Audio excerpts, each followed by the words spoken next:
உங்கள் சத்யாவில் குளு குளு ஏசி ஆஃபர். கோடை விடுமுறையை ஒட்டி சென்னை வள்ளுவர் கோட்டத்திற்கு சுற்றுலா பயணிகள் அதிக அளவில் வருகை தந்தனர்.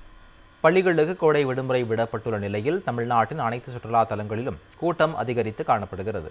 சென்னையின் முக்கிய சுற்றுலா தலங்களில் ஒன்றாக திகழும் நுங்கம்பாக்கத்தில் உள்ள வள்ளுவர் கோட்டத்தில் பொதுமக்கள் ஏராளமானோர் குவிந்தனர். தமிழ்நாட்டின் பல்வேறு மாவட்டங்களில் இருந்து ஏராளமானோர் குடும்பத்தோடு வருகை தந்து வள்ளுவர் கோட்டத்தின் அழகையும் திருவள்ளுவர் சிலையையும் கண்டு ரசித்தனர். குழந்தைகள் வள்ளுவர் கோட்டத்தில் அமைய பெற்றுள்ள திருக்குறளை படித்து திருவள்ளுவரின் ஓவியங்களை ரசித்தனர். சுமார் 5 ஏக்கர் பரப்பளவில் திராவிட கலை மற்றும் பல்லவர் கட்டடக்கலையுடன் வள்ளுவர் கோட்டம் வடிவமைக்கப்பட்டுள்ளது. அதில் கல் தேர் 128 அடி உயரம் கொண்டதாகவும் 67 மீட்டர் நீளம் கொண்டதாகவும் உள்ளது. தமிழ் பண்பாட்டு இலக்கிய நிகழ்ச்சிகளை நடத்துவதற்கு ஏற்ற வகையில் 20,000 சதுர அடி பரப்பளவில் 1548 இருக்கைகளுடன் ஐயன் வள்ளுவர் கலையரங்கம் மேம்படுத்தப்பட்டுள்ளது.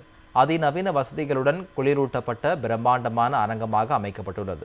27,000 சதுர அடியில் தரையின் கீழ் நிலை பகுதிகளில் 162 கார்கள் வரை நிறுத்தம் பார்க்கிங் வசதி, 3,336 சதுர அடியில் உணவகம், நினைவு பொருள் பரிசு பொருள் விற்பனையகம், ஒளி தொழில்நுட்பத்தில் மிளிரும் கல் தேர், இசை நீரூற்றுகள் ஆகியவையும் பார்வையாளர்களை கவர்ந்தன.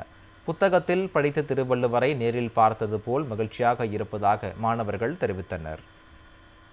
எவ்ரி சண்டே மோஸ்ட்லி டைம் கிடைக்கும் போதெல்லாம் இங்கே வந்துடுவோம்.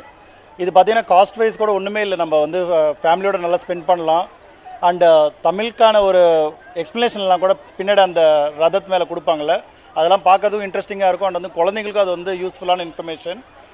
இங்கே வந்தால் ஒரு பீஸ்ஃபுல்னஸ் கிடைக்கும். அண்ட் வந்து அந்த க்ரௌட் பார்க்கும்போது வந்து நம்ம யாரும் ஊரே யாவரும் கேளீர் அந்த ஒரு இதில் இருக்கும். லைக் ரொம்ப ஹாப்பியாக இருக்குது இங்கே பார்க்கும்போதும். எப்பயும் பீச்சு பார்க்குன்னு வரோமே, நம்ம வித்தியாசமாக எங்கன்னா வரலாம் அப்படின்னு சொல்லிட்டு வள்ளுவர் கோட்டம் வந்தோம். சரி, வள்ளுவரை பற்றி என்னெல்லாம் தெரியுமோ அதுவும் சொல்லிவிட்டு அப்படியே கூப்பிட்டுட்டு வந்தேன். பசங்களுக்கும் ஒரு யூஸ்ஃபுல்லான ஒரு டைம் பாஸாக சம்மர் வெக்கேஷனுக்கு வரணும்னு வந்தோம். ரொம்ப நல்லா பிடிச்சிருக்கு இடம். நல்லா காத்தோட்டமாகவும் இருக்கும். வள்ளுவர் சிலையை தான் இனி பசங்களுக்கு காட்ட முடியும் அப்படின்னு சொல்லிட்டு இங்கே சிலையை காமிச்சிட்டு சொல்லலான்ட்டு வந்தோம். எங்களுக்கு வள்ளுவர் கோட்டம் ரொம்பவே பிடிக்கும். ஈவினிங் டைமில் ரொம்பவே பார்க்குறதுக்கு ரொம்ப அழகாக இருக்கும். இப்போ நாங்கள் குழந்தைங்களை எதுக்காக கூட்டு வரோம் அப்படின்னா, அவங்க வந்து திருக்குறள் படிக்கிறாங்க இல்லையா, அவங்கள வந்துட்டு இங்கே உள்ள திருக்குறள்லாம் படிக்க வைக்கிறதுக்காக பார்த்துட்டு அவங்களுக்கு நல்லா மெமரபுளாக இருக்கும், படிக்கிறதும் யூஸ்ஃபுல்லாக இருக்கும். அவங்க பார்க்கும்போது நாங்கள் வள்ளுவர் கோட்டம் போகணும்னு சொல்லிட்டு ஃப்ரெண்ட்ஸுகள்கிட்ட சொல்லுவாங்க. அது மூலமாக வந்துட்டு பிள்ளைங்களுக்கு வந்து படிக்கக்கூடிய இன்ட்ரெஸ்ட் இன்னும் நிறையா இருக்கும். அதனால தான் நம்ம பார்க்கு எல்லாம் போகிறத விட இது நம்மளுக்கு குழந்தைங்களுக்கு ரொம்பவே யூஸ்ஃபுல்லாக இருக்கும். சம்மர் வெக்கேஷனுக்காக குழந்தைங்களை கூப்பிட்டு வந்திருக்கேன் தங்கச்சி வீட்டுக்கு. ரொம்பவே என்ஜாயபுளாக இருக்குது. திருவள்ளுவர் சிலையும் பார்த்தோம், நிறையா திருக்குறள்ஸ்லாம் குழந்தைங்களுக்கு காமிச்சோம். ரொம்ப என்ஜாயாக இருந்துச்சு, ரொம்ப காற்றோட்டமாக இருக்குது. வெரி யூஸ்ஃபுல் ஃபார் ஸ்டாலின் ஐயா அவர்களுக்கு. ரொம்பவே சூப்பராக எல்லாமே ரெடி பண்ணி சூப்பராக பண்ணியிருக்காங்க. நைஸ். இந்த பிளேஸ் ரொம்ப ஹாப்பியாகவும் இருக்குது. இதேபோல் சென்னை மெரினா கடற்கரையில் பொதுமக்களின் கூட்டம் அதிகரித்து காணப்பட்டது. கோடை விடுமுறை என்பதால் சென்னை மெரினா கடற்கரை மணற்பரப்பில் பொதுமக்கள் குடும்பத்துடனும் நண்பர்களுடனும் வருகை தந்து பொழுதை கழித்தனர். சிறுவர்கள் முதல் பெரியவர்கள் வரை மணற்பரப்பில் விளையாடி மகிழ்ந்தனர். கடற்கரை சாலைகளில் உள்ள பஜ்ஜி, சுண்டல், வறுத்த மீன் மற்றும் ஐஸ்கிரீம் கடைகளில் மக்கள் உணவுகளை ஆர்வமுடன் வாங்கிச் சென்றனர். சென்னை வாழ் மக்கள் மட்டுமல்லாமல் அருகில் இருக்கக்கூடிய மாவட்டங்களான காஞ்சிபுரம், திருவள்ளூர், செங்கல்பட்டு ஆகிய மாவட்டங்களில் இருந்தும் திரளான மக்கள் மெரினா கடற்கரைக்கு வருகை தந்து புகைப்படங்கள் மற்றும் செல்ஃபி எடுத்து கொண்டனர். இதனிடையே செங்கல்பட்டு மாவட்டத்தின் சர்வதேச சுற்றுலா தலமான மாமல்லபுரத்தில் பல்லவ மன்னர்களின் புராதன சின்னங்களை கண்டு ரசிப்பதற்காக சுற்றுலா பயணிகள் தங்களது குடும்பத்தினருடன் வருகை தந்தனர்.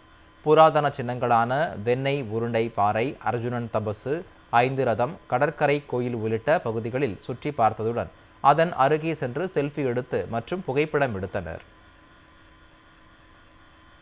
சோழர் காலத்துடைய சிற்ப கலைகள்லாம் பயங்கர சிறப்பாக இருக்குது.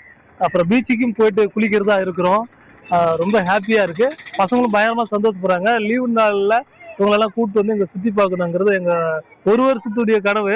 அது இப்போதான் நிறைவேறிருக்கு. ரொம்ப ஹாப்பியாக இருக்காங்க பசங்கள்லாம். இந்த கற்சிற்பங்கள்லாம் ரொம்ப அழகாக இருக்குது பார்க்கறதுக்கு. இதெல்லாம் கண்டிப்பாக பார்க்க வேண்டிய ஒரு விஷயம். பழைய காலத்து சிற்பங்கள்லாம் குழந்தைங்களுக்கு என்னன்னு கூட அந்த நாலேஜே கிடையாது. நாலேஜ் வந்து அது கிடைக்கும். அங்கே பீச் இருந்தது, பீச் போனோம். குழந்தைங்க கிட்ஸ் எல்லாரும் ரொம்ப என்ஜாய் பண்ணாங்க. உங்கள் சத்யாவில் குளு குளு ஏசி ஆஃபர்.